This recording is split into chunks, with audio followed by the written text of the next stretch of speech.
Hi, once again, everyone, and good Monday morning to you. We don't have the kind of storm that we had Friday into Friday night coming our way, but we do have a nuisance Alberta Clipper system tracking our way on this Monday. It's going to make for some travel inconveniences, especially as we go towards midday into parts of the afternoon and into tonight. It's not all the snow in the world, but it is going to be enough to make things slick. Now, let's start out with the radar composite this morning. There are two parts to this system, essentially. You've got kind of this lead part that can come through around lunchtime today and dust the ground, and that's kind of an appetizer. The main punch of snow is back here, and this is what's going to track through as we get into the mid to late afternoon and into the evening. More concerned about the evening commute because of this stuff.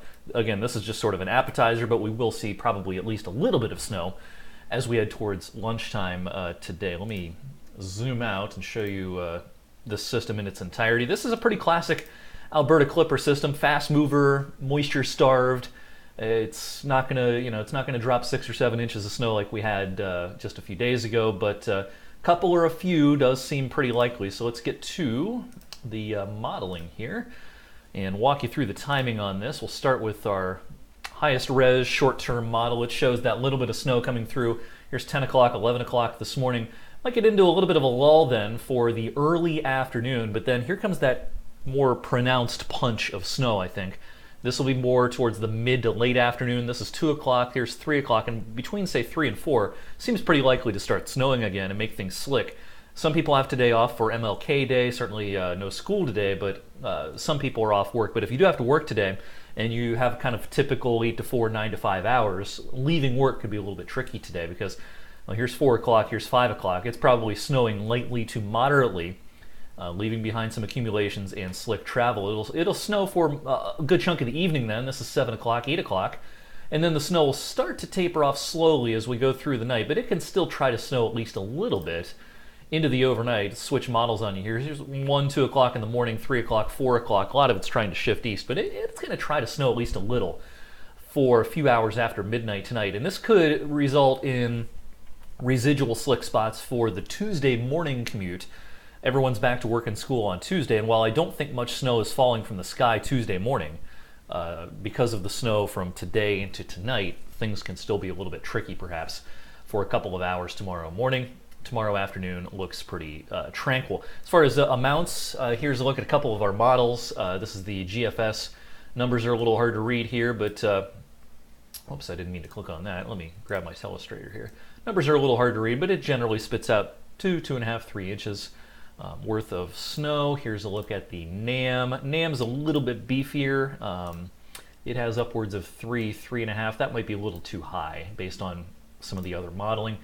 Here's what our forecast is, and I think this is reasonable. I think the most likely accumulation is 2 to 3 inches worth of snow. Some people get closer to 3 than 2, but that's kind of where most people will be. I can't rule out a few spots getting 4, but that's probably fewer places than those that get 2 or 3 inches of snow. As far as impacts go, even though, again, this is less snow than from the storm we had the other day, there can still be some decent impacts here. It's cold this morning. It's only 10 here at my house in Boardman. Similar temperatures throughout the region. So when the snow comes in, it's still going to be very cold. Road treatment, it isn't quite as effective when it's this cold. Temperatures will rise into the 20s later today, but it's going to take a while.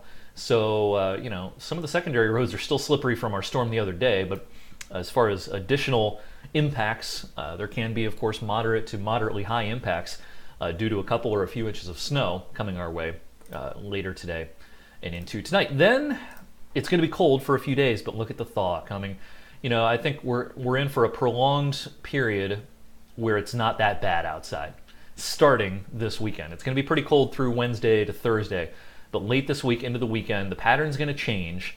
We're looking at the worst, just typical January cold, and some of these days will be pretty balmy. We're talking, potential for 40s and 50s, especially this weekend. And beyond that, again, it just doesn't look all that cold. I think we're about to break out of the worst of the winter cold that we've had pretty consistently really since Christmas. We had that nice thaw before our snowstorm last week, but it's been pretty consistently cold, really cold, since about Christmas. Starting late this week, we get into a new pattern where occasionally we'll get back to typical January cold, but there'll be many opportunities for above average temperatures. So that is something to look forward to. In the meantime, be careful on the roads today. A little preview or a little appetizer, I should say, late this morning with a little bit of snow that can make things slick, and then perhaps a period of more moderate snow mid to late afternoon into parts of tonight. So I'll keep you updated throughout the day, and I'll see you tonight on 21 News at 6 and 11.